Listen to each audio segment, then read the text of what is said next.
The music at the gala was loud enough to drown out my thoughts, but not loud enough to drown out her laughter. I saw her across the room, sparkling under the chandelier like some untouchable movie star, her hand resting on the arm of a man I'd never seen before. I could feel every muscle in my body tighten. She turned, as if sensing my stare, and for a brief second our eyes met. Something unspoken passed between us, something I couldn't name but had been fearing for months. She walked over slowly, that same flawless smile plastered on her face, as if nothing was wrong, as if I didn't see what I just saw.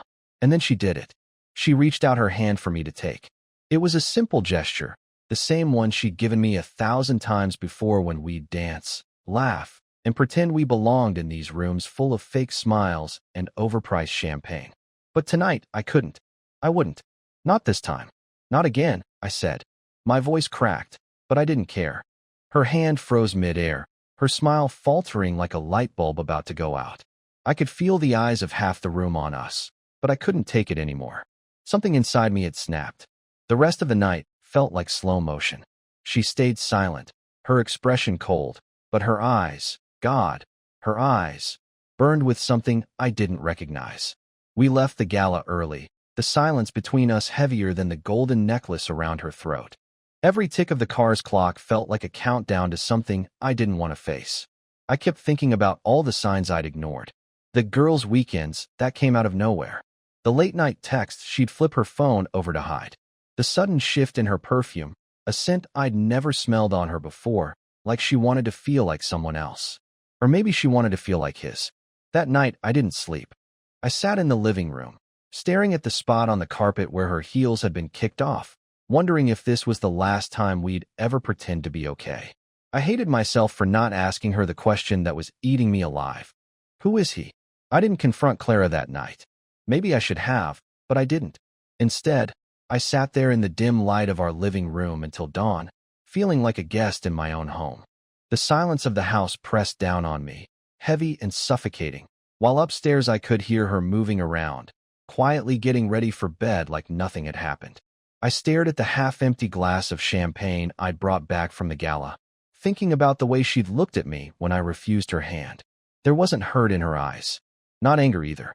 It was something colder, like I'd broken an unspoken rule and she didn't know how to process it. The next morning, she was all smiles again, acting normal, making coffee, asking if I wanted toast. It was almost insulting, like the night before hadn't happened, like I was just supposed to go along with the act. But there was something different in the way she looked at me, like she was watching me, waiting for me to slip, to say something. And that made me even more paranoid. I mumbled something about a headache and left for work early, even though I had no meetings and no reason to be there. I just couldn't stand being in the same room with her. By noon, I was back in my car, parked a block away from the house. I don't even know why I went back. Maybe part of me wanted to catch her doing something, anything that would give me the truth. My hands were shaking as I unlocked the door, and for a moment I felt insane. But when I stepped inside, the house was quiet. Too quiet. And her phone was sitting on the kitchen counter, unlocked. That never happens. Never. I shouldn't have looked. I know that. But I did. And that's when I saw it.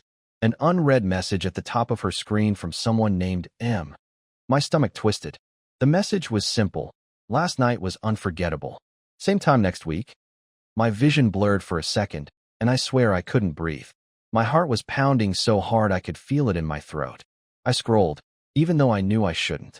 Their conversation wasn't long, but it didn't need to be. I saw enough. Enough to know my worst fears weren't just in my head.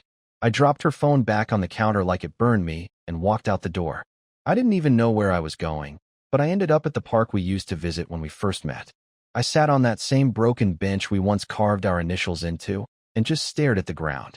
I felt like someone had ripped the floor out from under me. I was angry, sure, but there was this crushing sadness too, like the woman I loved had already disappeared long before I noticed. But here's the thing that scared me most. I didn't feel like confronting her yet. I wanted to wait. I needed to see how far this went, who this M really was, and how long she thought she could keep lying to my face. For the first time in my life, I felt like a stranger in my own story, watching my life crumble from the outside. I went home that evening with a plan, though if I'm honest, calling it a plan might be generous. It was more like a decision to stop acting like the clueless husband and start pretending to be clueless on purpose.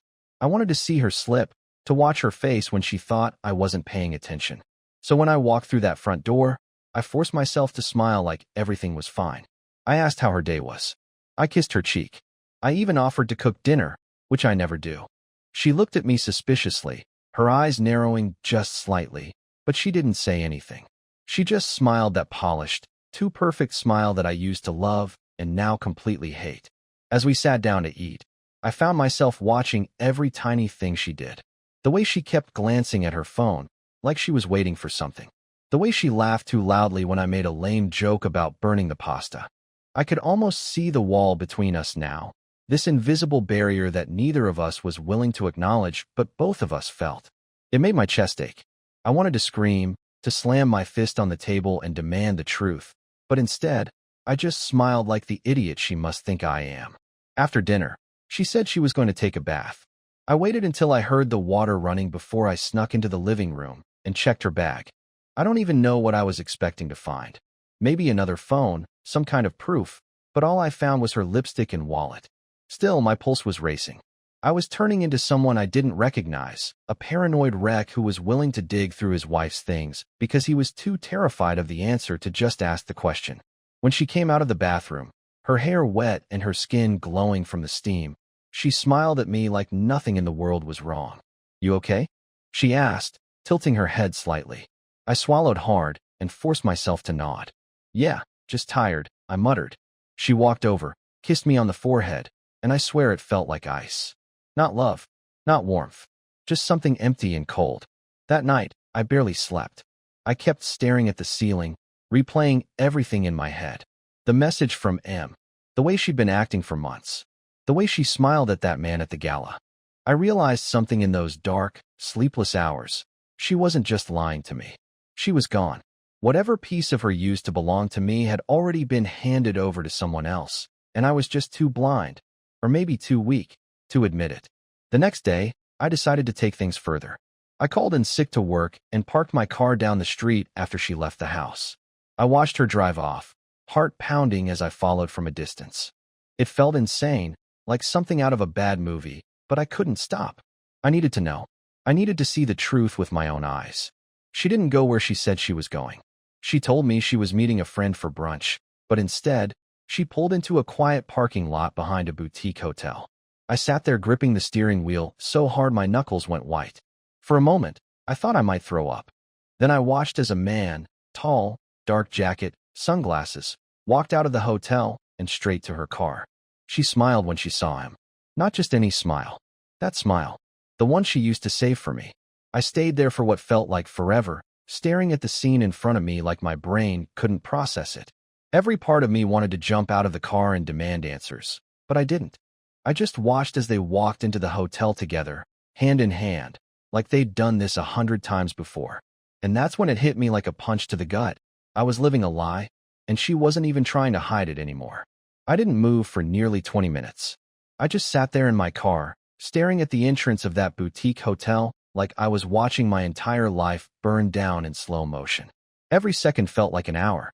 I could picture her inside, smiling that secret smile, laughing in a way she hadn't laughed with me in months, maybe longer.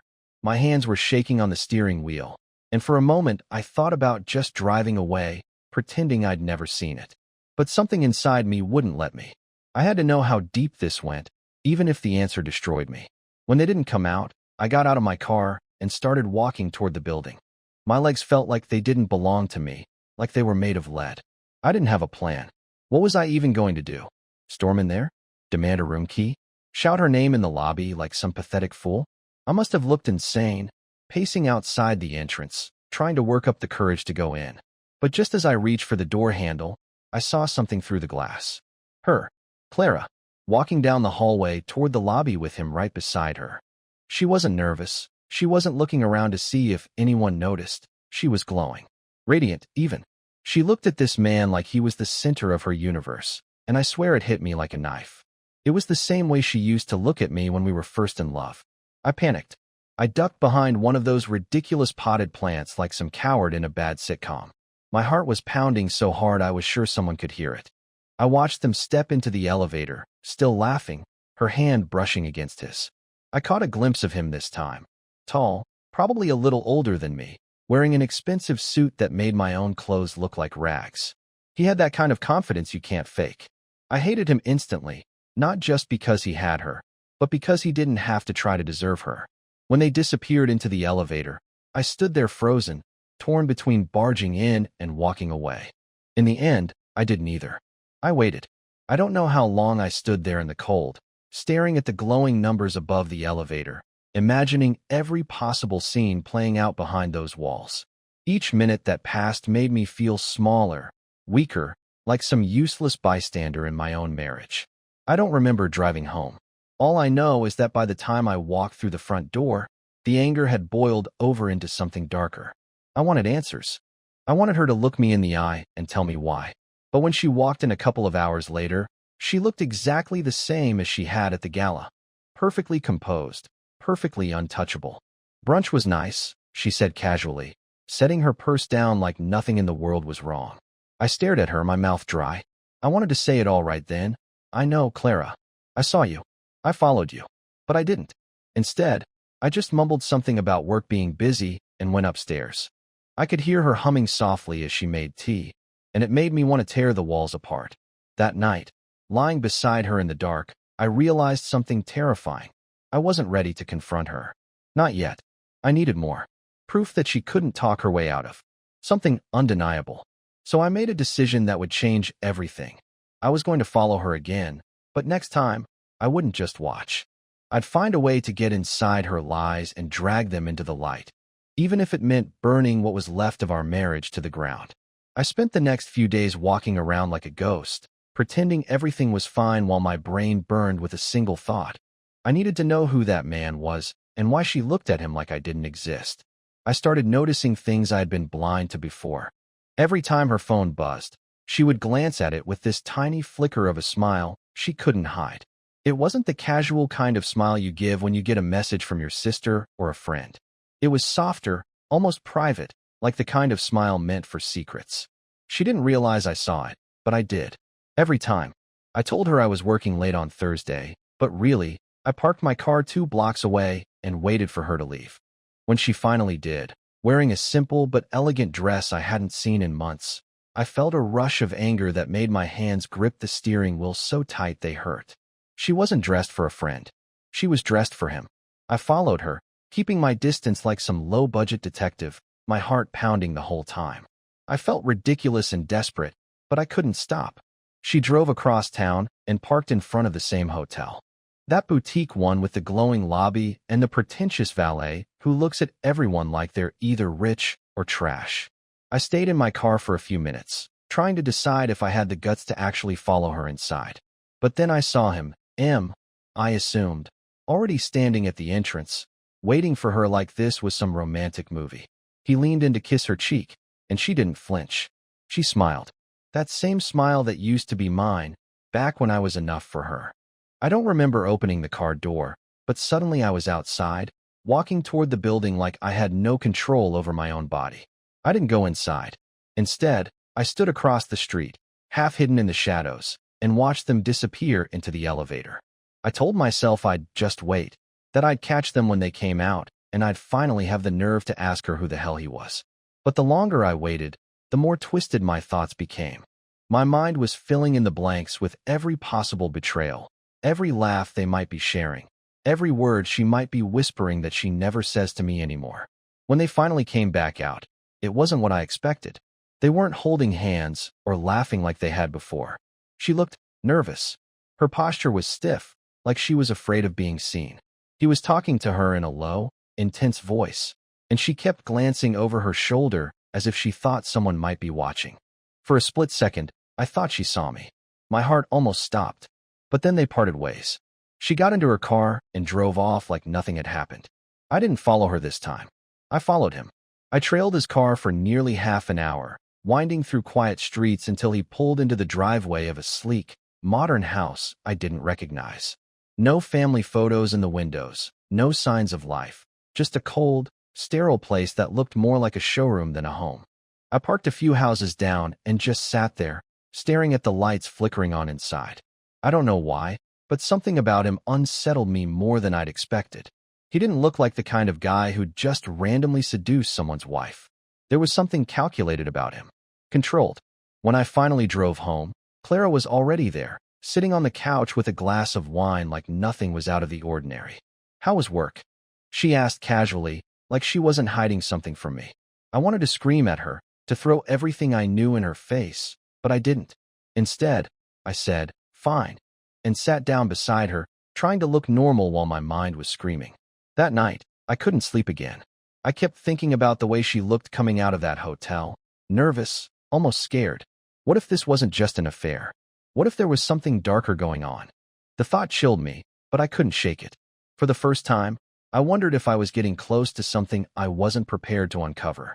The next morning, I woke up with a weight in my chest so heavy it felt like I'd swallowed concrete. Clara was already awake, humming softly as she made coffee in the kitchen, as if last night hadn't happened, as if I hadn't followed her to that hotel, watched her with that man, and sat in my car like some broken fool waiting for answers. I watched her from the hallway, her hair tied up messily, the steam from the mug curling around her face. She looked so normal, so effortless, like the woman I fell in love with. But that only made me angrier. How could she stand there so calmly when she was tearing me apart piece by piece? I tried to act normal.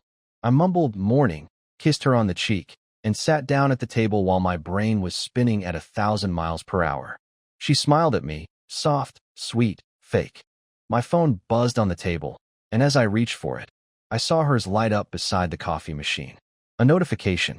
Just one line. From M. My heart stopped cold. It read, "We need to talk. Last night can't happen again. Not like that. Not like that." The words dug into me like glass. I felt my hand clench around the phone I was holding, my knuckles turning white. I don't even remember what excuse I made to leave the table, but a minute later I was in the bathroom, my pulse racing, my reflection staring back at me like I was someone I didn't recognize anymore. It wasn't just jealousy now, it was confusion. What the hell did "not like that" mean? Was this more than just an affair? Something about it sounded wrong, off, like there was some hidden conversation I wasn't supposed to understand. I decided to test her. That evening, while we were having dinner, I casually said, "I ran into someone who said they saw you near the Westbridge Hotel last week." It wasn't true, but I wanted to see her reaction. She froze for half a second, barely noticeable, but I caught it. A tiny, sharp flicker in her eyes before she laughed it off and said, "What? I haven't been anywhere near that side of town." She was lying. I could feel it in my bones. After she went to bed, I couldn't stop myself. I took her phone from the nightstand while she slept. I know how wrong that sounds. I know how pathetic I am, but I needed answers. I scrolled through her messages, but there were barely any between her and M. Just a few scattered lines, carefully worded, like they were both afraid of leaving a trail. No emojis, no casual chatter, just cold, deliberate messages that all felt transactional. One of them read, "Are you sure about tomorrow? It's risky." Another simply said, "He's starting to notice." My blood ran cold. He's starting to notice. That was me. That was about me. I put the phone down and backed away like it had bitten me. This wasn't just a fling. Something else was going on, something I didn't understand yet, but I was right in the middle of it. And I wasn't sure if I wanted to know the full truth, or if knowing it would ruin me completely. The next day, I followed her again. I told my boss I was sick and sat in my car outside our house, waiting for her to leave. This time she didn't go to the hotel.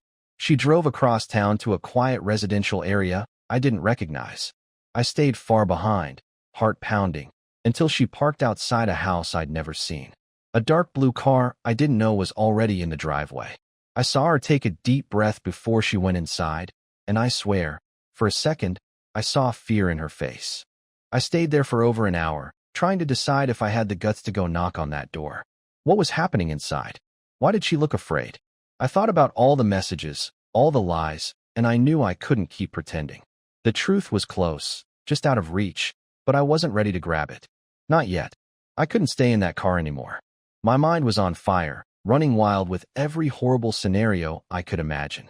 I kept seeing Clara's face as she walked into that unfamiliar house. There was tension there, something nervous in her eyes.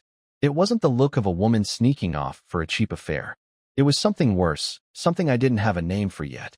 I got out of my car and walked up the street slowly, keeping my distance, my heart pounding like a drum in my chest. Every step felt like I was heading towards something I wasn't prepared to face. The house looked ordinary, almost painfully so: white siding, a tidy front porch, nothing to hint at the storm brewing inside. The blinds were half closed, but through a thin gap I saw movement. Clara. She wasn't alone.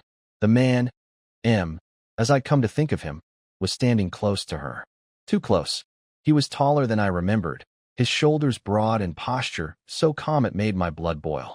I couldn't hear what they were saying, but I saw Clara gesturing with her hands, her face tense, almost pleading. This wasn't the playful kind of energy I'd expected. It was serious, like they were discussing something that could ruin them both. I should have left right then. I should have walked away and spared myself whatever pain was waiting on the other side of that window. But I couldn't. I crept closer, my shoes barely making a sound on the concrete. And that's when I saw it. Clara handing him an envelope. A thick one. He didn't even open it, just slid it into his coat pocket with a nod. My stomach twisted into a knot. What the hell was going on? Money? Blackmail? I stumbled backward, suddenly feeling dizzy, like I'd stepped into a life that wasn't mine. What if she wasn't cheating? What if it was something worse? My mind started connecting dots that didn't exist, inventing explanations because none of this made sense. When she finally came out of the house, I ducked behind a tree like some pathetic stalker. She looked pale, shaken, like whatever happened inside had drained her.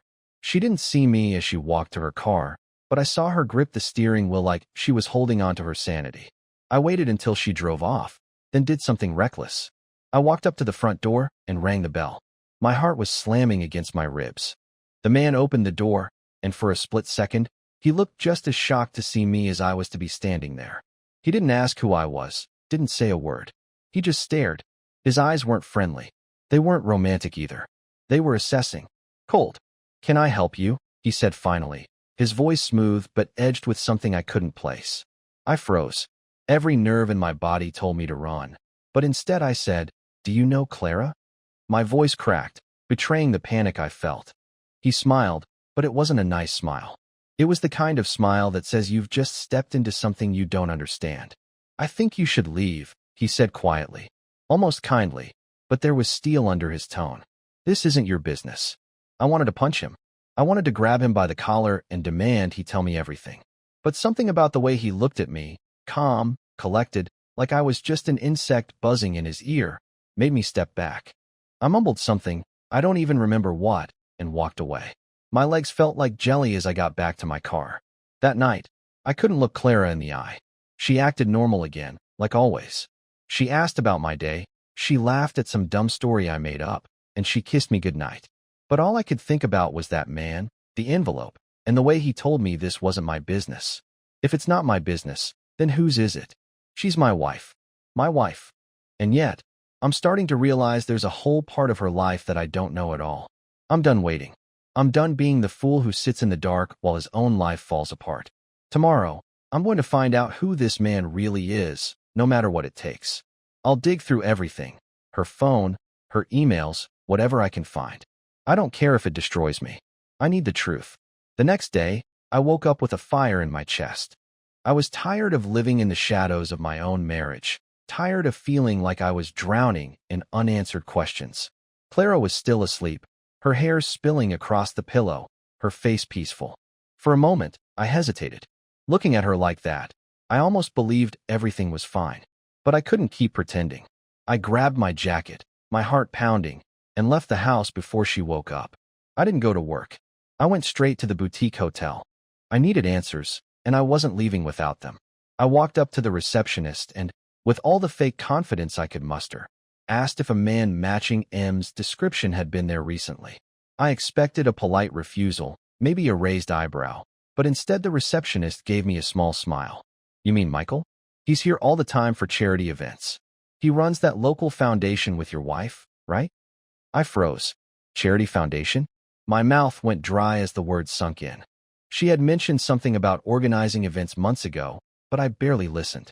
I always assumed these galas and dinners were just her excuse to dress up and mingle. But what if I was wrong? I left the hotel and drove straight to that house. the one where I'd seen them with the envelope. My chest felt tight as I rang the bell again. When Michael opened the door, he didn't look surprised this time. He sighed, almost like he'd been expecting me. "You're Clara's husband," he said, not unkindly. "You have no idea what's going on, do you? Then tell me," I demanded, though my voice was shaking. Michael invited me in. I braced myself for the worst, but what he told me knocked the breath out of me for an entirely different reason. There was no affair, no secret romance. Clara had been helping Michael's foundation organize fundraising for families who'd lost everything in a recent fire downtown.